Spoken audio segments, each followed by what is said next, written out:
அவன் டெலிவரி செய்ய போகும் இந்த ஆர்டர் அவனுடைய வாழ்க்கையையே புரட்டி போட போகும் என்று அவனுக்கு தெரியவில்லை.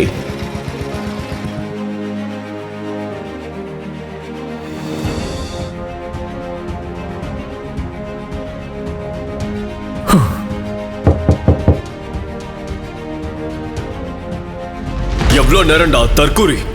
Sorry sir. பேசாத நீ. அமௌண்ட் எவ்வளோன்னு சொல்லு. 380 rupees சார். தரேன், நீயும் கொஞ்சம் வெயிட் பண்ணு. My dear sweetheart, today is the most memorable day for me. I'll be back. இந்தாடா.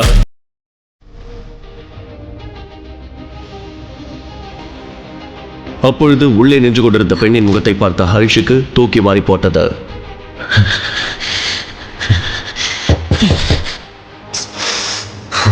யார் அது? என்ன தைரியம் உனக்கு? ஏன் முன்னாடியே என் பொண்டாட்டி மேல கை வைக்கிற நாயே? இன்னும் ஒரு தடவை உன் கை விரல் அவ மேல பட்டுச்சு, உன்னை கொன்ன போட்டுருவான்டா. Santhana, what the hell? யார் இவன்? ஹரிஷ், என்ன செய்ற நீ? முழு வீடியோவை பாக்கெட் FM தமிழ் யூடியூப் சேனலில் கண்டு மகிழுங்கள்.